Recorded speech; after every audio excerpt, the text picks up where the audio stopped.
Every Thursday at midnight, the town empties. It doesn't matter if it's a thunderstorm or if frost webs the lawns like broken glass. It doesn't matter if people are sick or if children are fast asleep in their beds. When the church bell a mile away chimes 12, every single front door opens at the same time.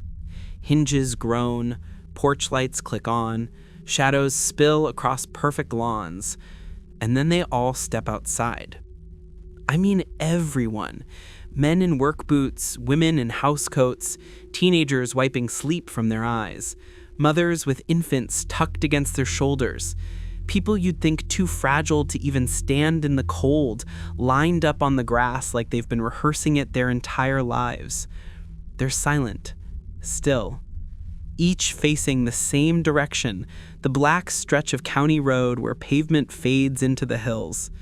Street lamps glow an anemic yellow above them, buzzing loud as if they're afraid of the hush everyone else holds. The first Thursday I saw it, my stomach folded in on itself. I was standing at my window, watching the town I just moved into transform beneath the stars. Nobody knocked on my door. Nobody told me what to do. I just pressed my forehead against the glass and prayed I wasn't supposed to join them. At exactly 12:07, every streetlight flickered once, and in perfect unison, the town tilted their heads forward. Just slightly, like a bow.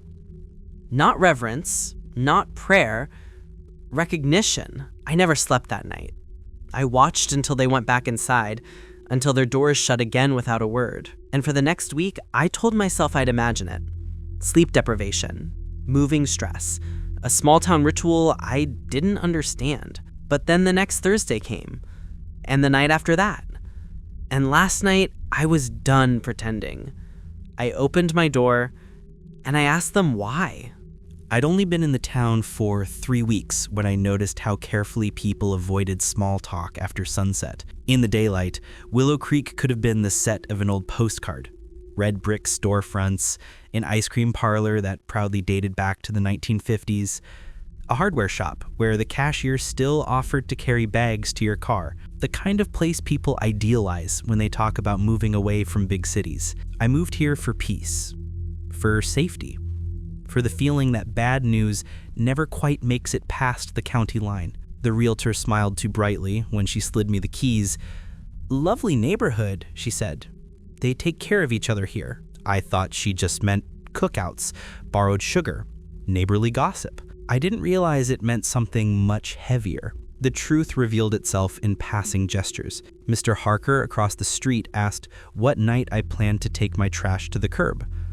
When I shrugged, he frowned. "Best to handle that Wednesday afternoon," he said firmly. "Before, Thursday." My mail carrier, a woman with 2 weathered braids, wouldn't set my new mailbox without muttering, "Make sure you keep the porch bulbs fresh, spare box in the linen closet, don't cut corners." When I asked what she meant, she only shook her head. "You'll understand soon enough." Even casual errands were laced with warning. The grocer politely reminded me, "Close curtains Thursday evening." Too politely. His hand trembled against the register as he said it. At first, I thought it was some church tradition.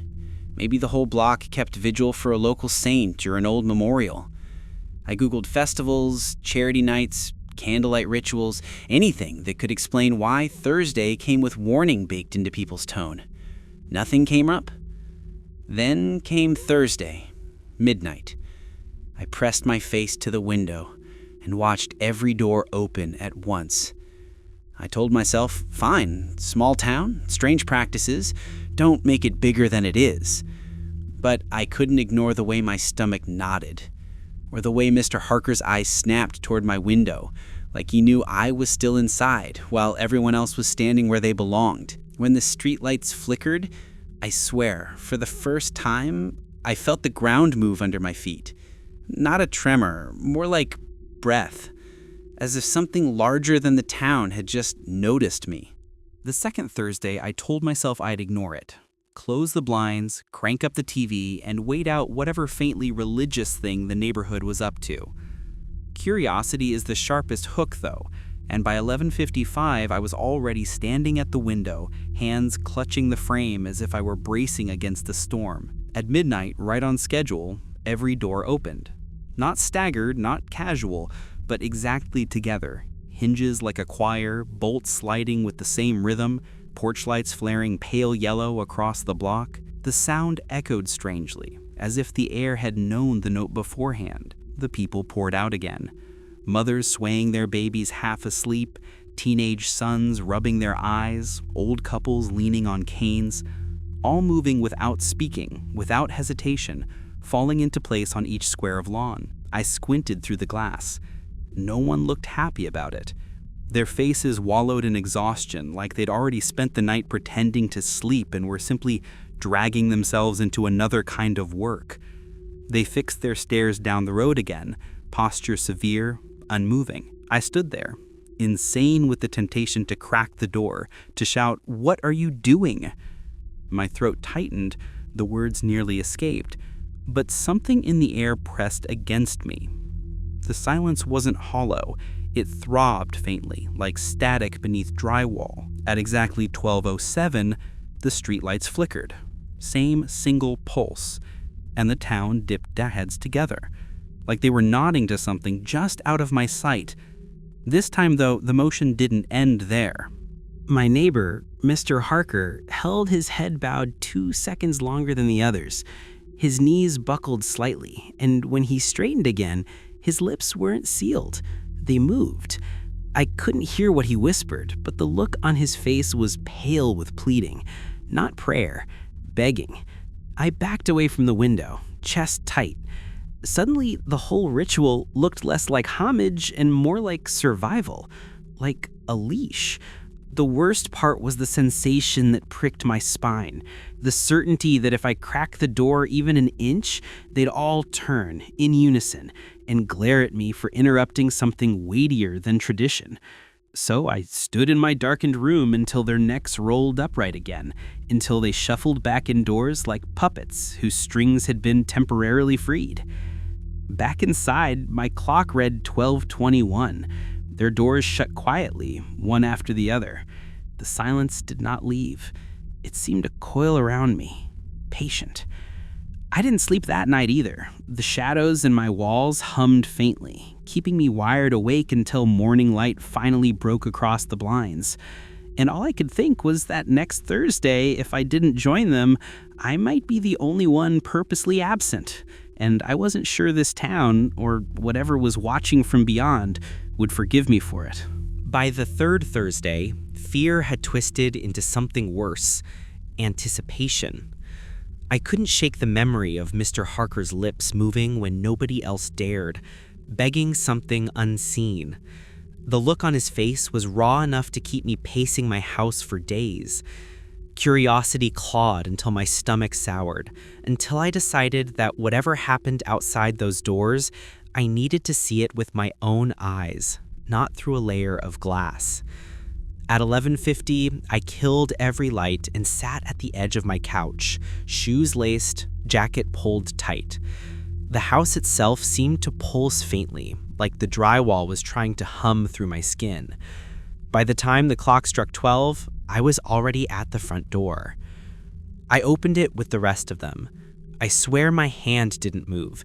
Something in the air seemed to open every door at once. Hinges groaned, bolts slid, and the cold night air slipped across my face. That was when the silence hit me for real. Behind glass, it had felt heavy. Outside, it was smothering. Crickets were gone, wind had no will. Even the rumbling highway beyond town vanished as though the world's volume had been throttled down to nothing. Neighbors filed neatly across their lawns. I mimicked them nervously, shuffling to the edge of my driveway. Mr. Harker's eyes flicked to me once, measuring, then softened a fraction, like he approved that I was finally obeying. Every other gaze fixed down the main road, into the void beyond the last street lamp. The silence flowed around us. I tried to focus, but it was like standing in the middle of a pressure drop before a storm. My jaw ached, ears popped every few seconds. chest tight with the certainty that something was moving in the distance. 12:07. The streetlights overhead gave their pulse, one unified blink. Every head bowed forward in eerie unison. My body followed before my mind ordered it. A tug, subtle but undeniable, bent my neck down. It felt like I'd leaned against a giant hand, invisible and impatient. The ground beneath the road groaned faintly, like bedrock was shifting. From the hills beyond, a low moan lumbered through the dark. Not wind, not steel. It sounded like the earth itself trying to breathe. Beside me, Mr. Harker whispered again. Though he barely moved his lips, his words fell into the air like crumbs into water, vanishing instantly, swallowed by silence. I tried to catch what he said, but couldn't.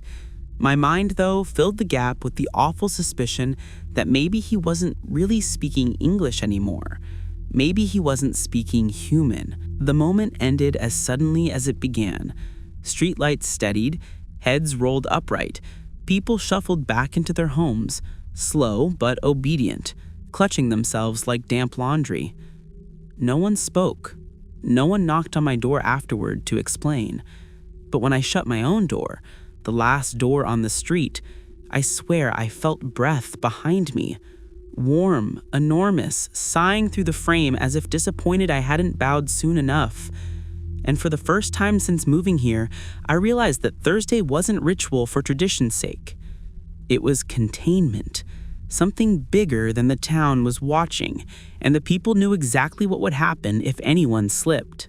The next morning, I found Mr. Harker waiting on my porch with 2 mugs of coffee and eyes that looked as if he hadn't blinked all night. He didn't bother with small talk. He didn't ask how I slept. He simply set 1 mug on the railing and said, "I saw you step out last night. That's good. That's safer." I tried to laugh, tried to pry some normalcy out of him. "So you are going to tell me what this is? A tradition? A holiday? Whatever it is that makes this place look like a horror movie Thursday at midnight?" His eyes hardened. "Don't call it that," he said sharply. "Don't call it anything, really. Just do it." He leaned close, his voice lowering into gravel. "There are rules." He said it like scripture. "Number 1, you never stay inside past 12. If the rest are out, you go out. Even if you're sick, even if you're dying. You stand, because if you don't, it notices the absence." The absence of me? My throat tightened. He nodded. "Of you, of anybody. It counts. Thursday is for counting." I tried to laugh again, but it caught in my teeth. "You hear yourself? You sound insane." His hand shook around his mug. "Better insane than gone." He swallowed, forcing the words out like medicine. "Rule 2. Never look back up the road. That's where it comes from. Our job is to face forward. Nod, acknowledge, let it pass. Nothing more." The way he paused made my skin crawl. "And never," his jaw stiffened, "never open your mouth to ask why. The questions are invitations." I scoffed, uneasy. "Invitations? The thing at the edge doesn't need doors." He leaned so close I could smell burnt coffee on his breath. "It needs acknowledgement. A name. If you give it even a crack, it takes." His eyes burned into mine. "Don't let it take." He turned to leave, then stopped at the base of my porch steps. Without looking back, he added quietly, "Every family on this street has lost someone to it. My boy thought rules didn't matter. He asked once, even whispered, and now there's a headstone for him that doesn't match the coffin beneath." Then he walked away, cradling his mug like it was the only weight keeping him upright. I stood frozen on my porch. The coffee he'd left for me had cooled to sludge, steam gone. I didn't touch it. All I could think all day was how his voice broke when he used one word: invitations. By Friday, the rules clung to me like smoke. I couldn't stop hearing Mr. Harker's voice. Questions are invitations. His warning pulsed behind my eyes each time I blinked. So I drove into town and started digging. The local library was a converted church. Its stained glass windows filtered pale light onto rows of dust-glutted shelves. The clerk greeted me politely, but when I asked for Old Town records, her expression slid into something paper-thin. She gestured reluctantly to a basement archive and said, "Just don't check out anything dated near Thursdays." The files weren't neat. Stacks of yellowed papers slouched in milk crates, microfilm reels sat rusting, parish notices folded and refolded until they resembled fragile origami. But the pattern leapt out quickly. Thursdays. A newspaper clipping from 1924 described an unusual silence that fell across Willow Creek each week. Another, dated 1947, reported the absence of birdsong for exactly 14 minutes and recommended continued compliance. Compliance. Such a bureaucratic word for a ritual. A 1962 church bulletin read, "Neighbors, please remember, keep faith during the appointed hour. Eyes forward, no questioning God's winds." By 1979, the language turned harsher. Township notice. Thursday's custom are mandatory. Participation ensures communal safety. Do not neglect your role. The clerk tried not to watch me as I copied notes. Her fingers tapped against the counter in nervous time. When I asked casually if she'd ever wondered where the tradition began, her mouth pinched shut like a knot. She shook her head fast, too fast, as if refusing even that tiny trespass into curiosity. Later, I stopped by the diner. Greasy menus, tired waitresses, coffee thin as rainwater. But in a back corner, a corkboard displayed old photographs. Most looked benign. Little league teams, harvest festivals, fireworks. One, though, pulled me in. An entire row of townsfolk lined the main street at night. Dozens of them, standing stock still, hats in hand, eyes fixed down the road. The caption said only 1935, Vigil. The waitress caught me staring and gently but firmly plucked the photo off the corkboard. "Not for display anymore," she muttered. "Management prefers we keep history light." I mumbled thanks and left cash, but I couldn't shake the chill down my bones. People had been doing this every Thursday for nearly a century. Longer, maybe. Calling it compliance, calling it faith, and yet never naming what they were all facing. The rituals weren't superstition. They were survival. And now I was part of it. The following Thursday afternoon, I found an envelope wedged tight under my front door.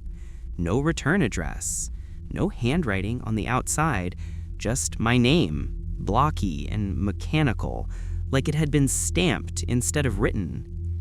Inside was a single page of pale blue paper, folded twice.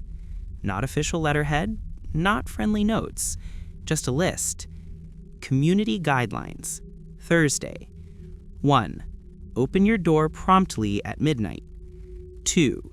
Step outside with the others. 3. Stand at the edge of your property. 4. Face forward only. 5.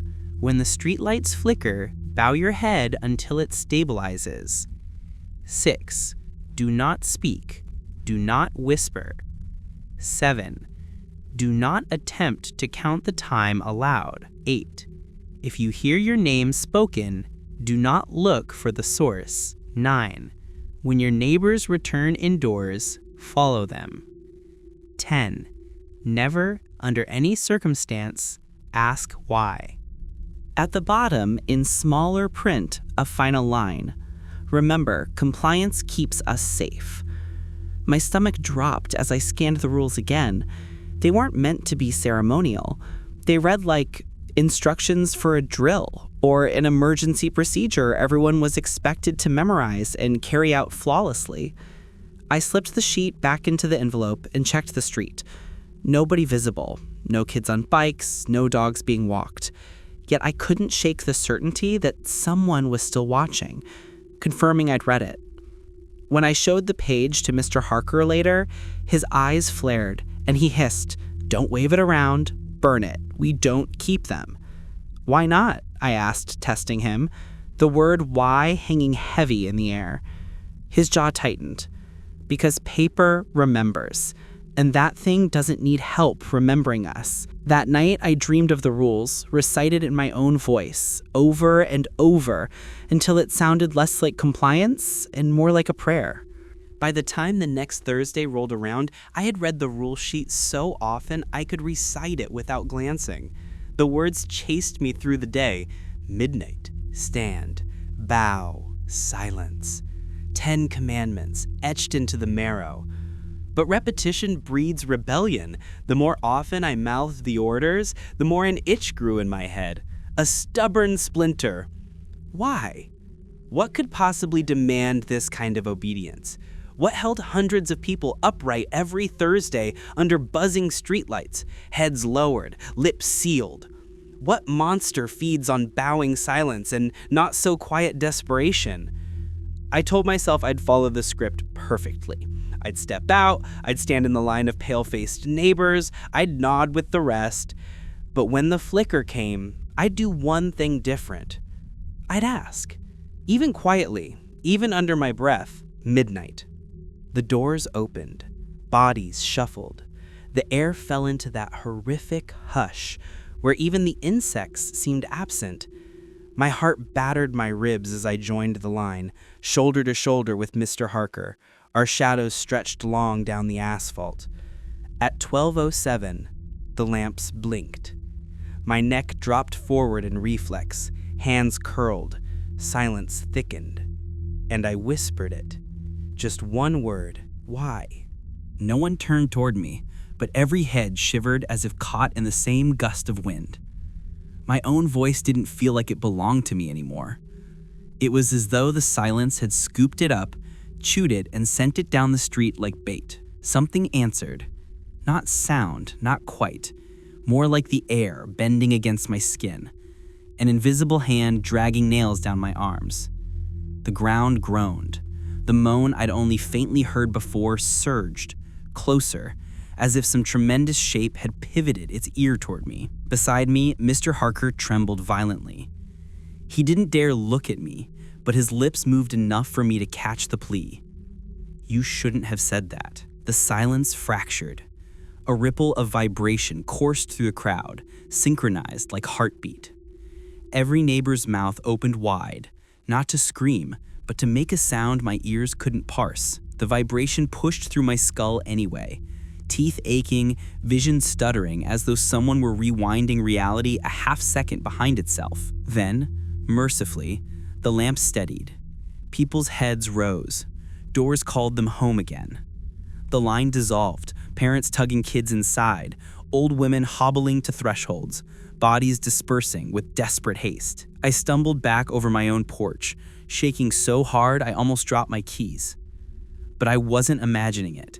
The front door exhaled warmth that wasn't mine, as if something had leaned in behind me when I crossed the threshold. And for the first time, I understood a truth worse than obedience. They weren't bowing to keep themselves humble.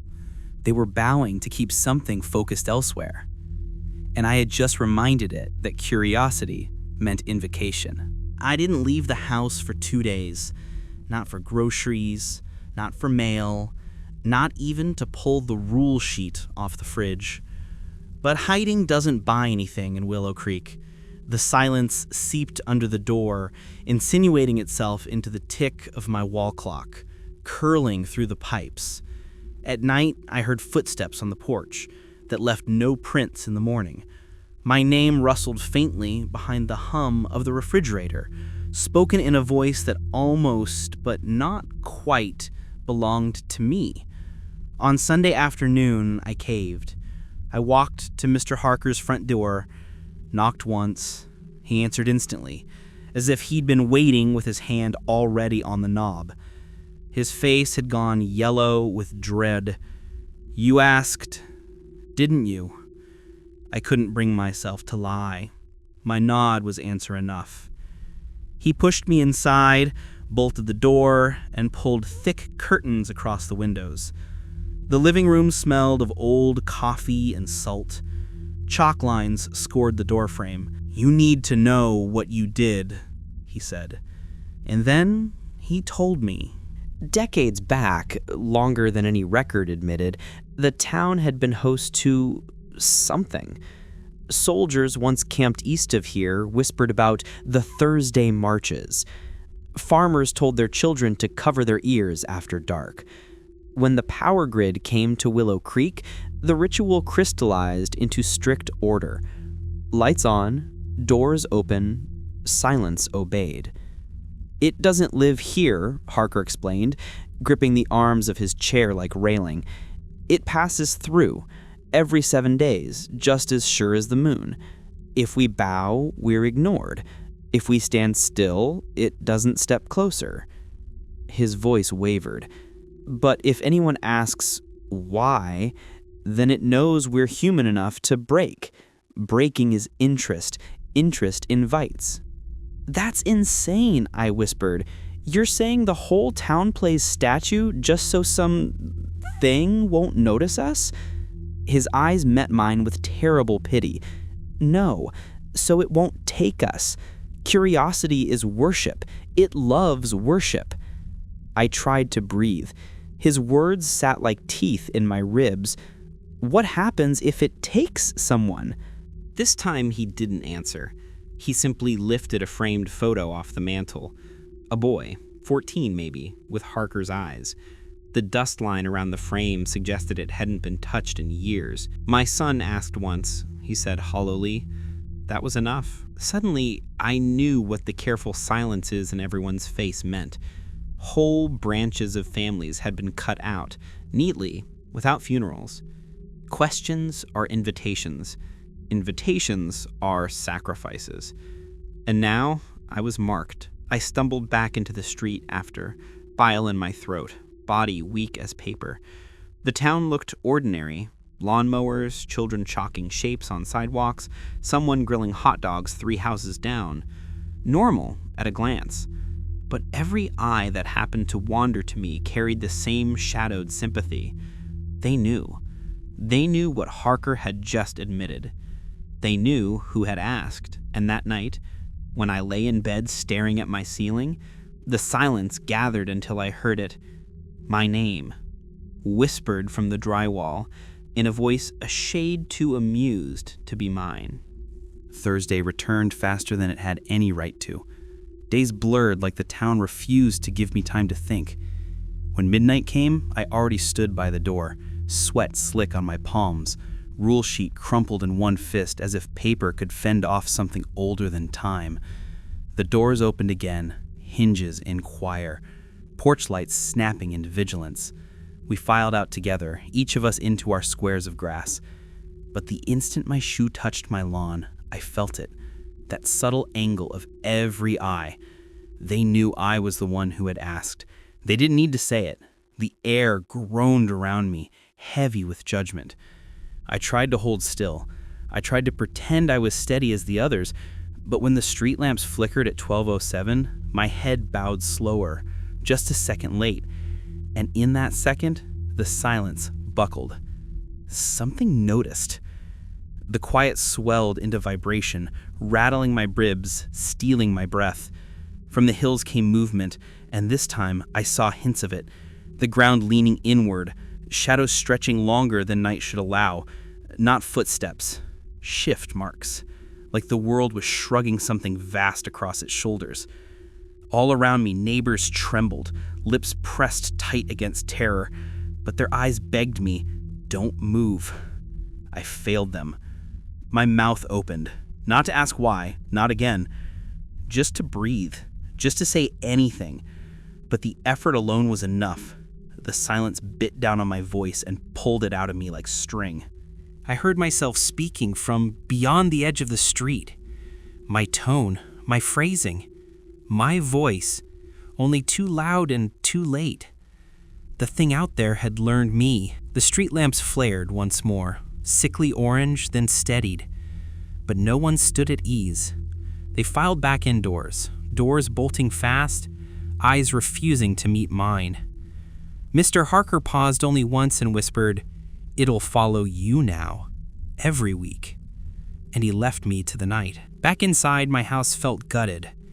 Every room hummed softly, appliances crooning wrong notes.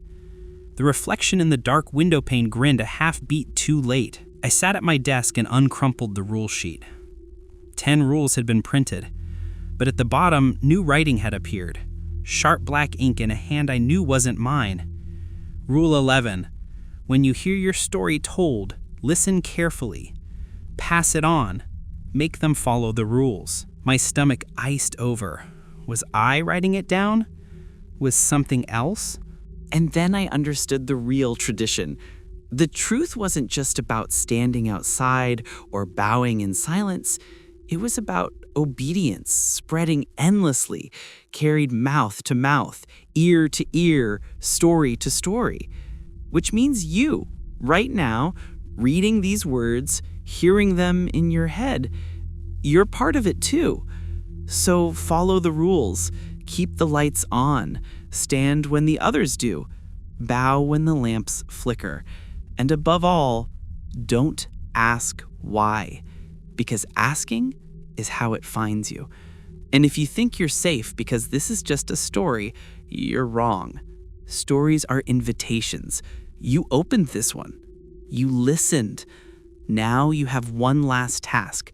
For me, for yourself, for all of us still standing at midnight. Bell. Subscribe to the rules. Share them. Keep them alive. Pass this story on so the silence knows you're obeying. Like it. Spread it. Do your part. Because if you don't, then the next voice you hear whispering your name in the dark won't be your own.